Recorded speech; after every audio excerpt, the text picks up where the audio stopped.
stop making this serious mistake. To anyone who is running a podcast or producing video content in YouTube and not using shorts, they are missing out on the opportunity there. Weaker quality content is being ignored more. Monetization is very important to you. The use of shorts needs to be part of your strategy. Hi, everyone. Today we are talking about YouTube Shorts and your strategy for those in your podcast. Richard, what do you have to say about shorts? I'm sad that you left your joke out. I left the joke out because it was so cringy. Okay. Seriously, Yeah. Well, YouTube I think Shorts. YouTube Shorts are important, and it's good to remember that they are not competing with the long form content. Okay. They are two separate things. Right. They work together. Let's be super explicit about what a short is compared to a YouTube video. I think from 5 minutes, YouTube considers something long form content. So I think a short is maybe up to 3 minutes cost there. So yeah, it's vertical format. It's very reminiscent of like TikTok or Instagram Reels. And it is kind of like a top of the funnel thing for your video. Okay. So it's a discoverability tool. Right. So I have got video content. I'm posting that to my YouTube channel. Yeah. And the YouTube short is there so that people who don't yet follow me on my channel can find my content. Lighten data too. Right. So you'll probably find that people on their phones will be scrolling through shorts rather than long form content, so they can see your content that way. Yeah. So they really need to stand alone as a piece of video content. They need to make sense in isolation, but they can basically give a new viewer a snippet or a taste of what your long format video, your full video, for want of a better word, yes, is going to contain. And there's quite a cool new feature now. They used to live they are separate. They to your long form video. They're two separate things, but two separate creative pieces. They used to live very separately, but now you can actually connect a short to a long form video. So it actually can serve as like a full on commercial for your long term video, your long form video. So you can click on it and be taken through to the. You can click on a short. You can click a little plus button or something. I can't remember exactly offhand, and you can select a related video. Okay. And then at the end of your short, it actually has a call to action to watch the full video, which I think is really cool. So now it's like really is a good commercial for your long term content. Right.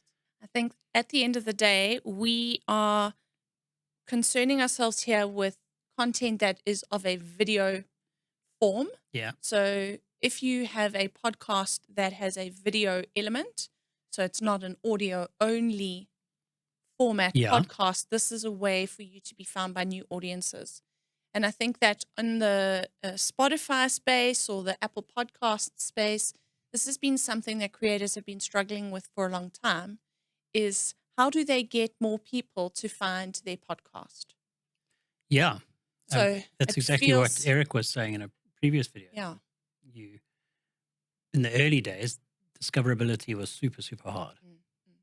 So YouTube, either on purpose or accidentally, has created a way that podcasters or any content creators that have video format content in YouTube can be found now through shorts. Yes. YouTube's always been a really good search engine. I mean, essentially, it is a Google product, so it's always had good searchability. But yeah, this new discoverability angle is pretty cool. And you could always do shorts of your long form videos and put them up and stuff. But I think it's really cool that you can actually connect them. So I think what was also very clever from YouTube's side is that we've got Reels on Instagram, we've got TikTok. Yeah. We are trained or have become really comfortable with that form of scrolling through short pieces of video content. Potentially, this was YouTube's answer to those social platforms. Yeah. And maintaining viewership or maintaining eyeballs for a longer period of time on their platform.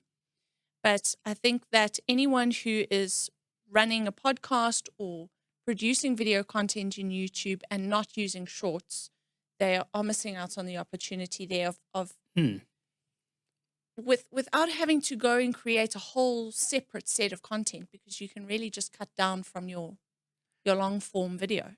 One of the things you should do is when you film a long form episode, is Yeah. you don't just cut one short Okay. out of it. You Yeah. need to have multiple shorts, 5 to 10, and you kind of flood the algorithm with your shorts, and then it's it kind of just serves little intros to your content to everyone's different algorithm. Okay. The way it's set up, all different interests and different audiences. Can we talk about the captions on these shorts? We can talk about them, but I think you need to talk about them because Okay. I don't know much about that. All right. So the consensus is that they should be baked into the video. So they should be on the video, nice and bold. Oh, captions. Yeah. Yes. What did Sorry. you think I was meaning? Like a description or something. Oh, Like no. No, I'm that's talking also about called the closed speaker. cap. Yeah. Well, So the speakers yeah. potentially are muted. You're on your phone. You're in a place that's public, and you are being polite and not, blaring your content out for all to hear. And so those captions are important because it means that you can follow along with the speaker without having the audio on. Yes. You see that a lot. And I think it can actually automatically do that, a lot of the editing softwares as well, which is cool. Yeah. What is quite difficult is cutting the short sections out of your long form video. Right. It's almost something like you need to think about when you are filming. Okay. Because you can't cut things out that don't really make sense. You know, sometimes if you're speaking in a really long-winded way about something, it doesn't necessarily conform well to becoming a short. It's quite nice sometimes if you repeat the question in your response so that you could just cut your reply. You need captions for shorts because it makes them legible for a person who's watching with their audio. Yeah, you can also off. just put like a description of what they're talking about as text over the video or something. But we find sometimes that we film a whole video, we're super chuffed with it, and then it's quite difficult to pull. There's no real snippets. Yeah, no real snippets, or there are, but they're just sort of like, I don't know, not spoken about, not concise. Yeah, and then which is also still fun. You can edit it to make it seem concise, but it's not the best. Yeah. It's more editing time. Yeah.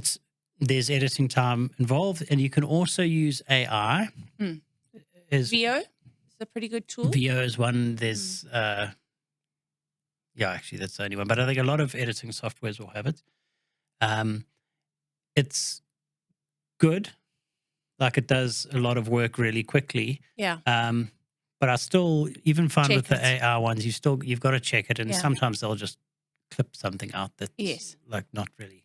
Yeah, it would have made sense. Not super insightful. Yes. Yeah. But I it think does that work. for people that are finding that their videos are difficult to turn into shorts, or to find the bits that would make sense as shorts, to record your episode naturally. So like we have conversations, we discuss things, we ask questions, and the conversation moves kind of organically. If you feel like you've done that a number of times and haven't managed to come out of those episodes with decent bite-sized bits, that you finish your episode, let it run like it normally would, and then film some parts that are going to just be your snippets. That is a good idea. And another thing to do is to kind of like do your shorts for searchability. Okay. So like if you a nice thing to do is to have like, I don't know, answer 5 questions. And then you can have the answer to those questions as shorts. Yes. And The you 5 best restaurants in Cape Town right now. Something like that. Or different topics, and each one could be a short. Like you wouldn't do 5 best restaurants in Cape Town and then have like number 2 as a separate short. Okay, so on that point, there's also a lot to be said about creating little serials or serieses within shorts, so that your people can watch 1 or 2 right after each other and then find your long form content Yes, on those I topics. see that a lot. I Yeah. don't think that's a YouTube thing so much. Okay. I find that a lot on Instagram Mm. because the only real video content there is no long form. No. So they film Yeah. parters, and then you have to click on the profile and Yes, scroll and and then try go and and find find the it. one, and it's very Yes, frustrating. irritating. I find, but I don't think that's so much a YouTube thing. Well, in YouTube, you can watch a series Of shorts, yeah. Yeah. Yeah. But I guess that's just a different tactic. You know, if your content isn't 5 fabulous strategies Yeah. for YouTube Shorts, then it doesn't make sense to have a I little think I'm series just like thinking that. of it in the context of the way we use it, Yeah. which is the Yeah. long form, and the shorts Yes. are Yes. sending. I've never actually done just a full shorts, YouTube shorts strategy. Well, I think typically they are there as a tool to help the content creator Yeah. get more people to their channel and get more subscribers who, you know, might not yet know about them. Yeah. Okay. I think the other thing that's worth discussing when we're talking shorts is how they can contribute to your monetization of your channel. So last I read, your views had to be, I wrote this down here, Oh, you did. 3 Yeah. million views in 90 days on your shorts.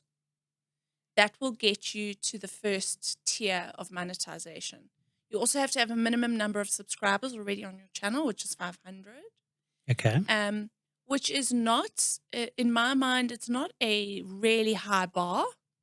You can get to 500 subscribers without too much difficulty. So the use of shorts, if monetization is very important to you, the use of shorts needs to be part of your strategy. There's a new thing I've read about. I haven't seen it in action, but I believe it's Okay. a thing. It's like a shorts cap. So you can Back to the wardrobe. shorts cap. Yeah. It's you can limit the amount of shorts that you are served in a period of time on YouTube. It's like a wellness Okay. feature to stop just endless doom scrolling.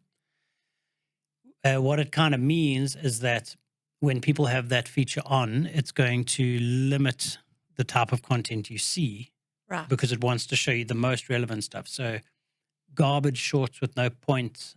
Or maybe outside of your interests and the Yeah, algorithm. but generally just like poor, weaker quality content is being Okay. ignored more Okay. by the algorithm. Okay. So it is important that you have like a satisfactory payoff, like an actual keep people engaged. If you do that, you will probably make it into people's cap limits more Right. often. Okay, I think we need to maybe have a whole separate episode about that. Yeah. Once we've done the relevant research. Yeah, I know. I just read about it. Yeah. But I haven't seen it in action. Okay. But I actually think it is something quite cool as well. Yeah. I think to limit that kind of doom scrolling is quite good. Or just Yeah. filter out the absolute Yeah. Yeah. brain rot stuff. What will get a person to stop on your short? So that whole pattern interruption discussion. So, you know, we've done a few recent edits of our episodes where we've taken small snippets of a video and placed them one after the other, and it creates quite an interesting cadence to the content. Mm-hmm. And we've put that in as an intro to the video as a hook. So I think in terms of your shorts, you should still consider what is going to be thumb stopping. Yeah. So the hook, the design of the short, so the visual elements, something needs to exist there to get the person to stop on that piece. Yeah, you can use different sounds. You can use local sounds to give it a local flavor. You can start off with a question that people couldn't possibly not find out what the answer is. And it is actually quite hard to do. And that's why I say, like, when you're filming your long form stuff, is to think about your shorts much more than I think that people do. Yeah. Well, it's a habit that you now need to build. that you've got to think about not only what you're talking about in the moment, but also what is the structure of this bit of information going to look like, and how is it going to be built into the creatives that we put out there. I think a good example of what I was saying about trying to cut stuff from your long form content is that you're not going to, in the middle of a sentence, saying stop making this serious mistake or something. No. But it is a good start to a short. So it's just that kind of thing. I liked your idea of filming all those kinds of things at the end. So and also, if you have a podcast like ours where the conversation kind of flows, there's no like sometimes there's no like actual script. It's quite nice at the end to film your short content because you also know what you've spoken about. You know what the bits that came out of that were good that you might want to summarize for. Also, hot tip: if you film your intro at the end of your video, that's another nice way to make that feel less awkward, and for the intro to actually speak to what you spoke about because it's already happened. Yeah. We often intro an episode and then talk about something completely different and have to keep sort of like trying to claw it back. Yeah. Okay. Yeah. Thanks, Rich. It was good to discuss the shorts strategy with you. Those of you who are starting out with video content of any kind, let us know in the comments if you have developed any clever strategies for your shorts on YouTube. We'd love to hear about them.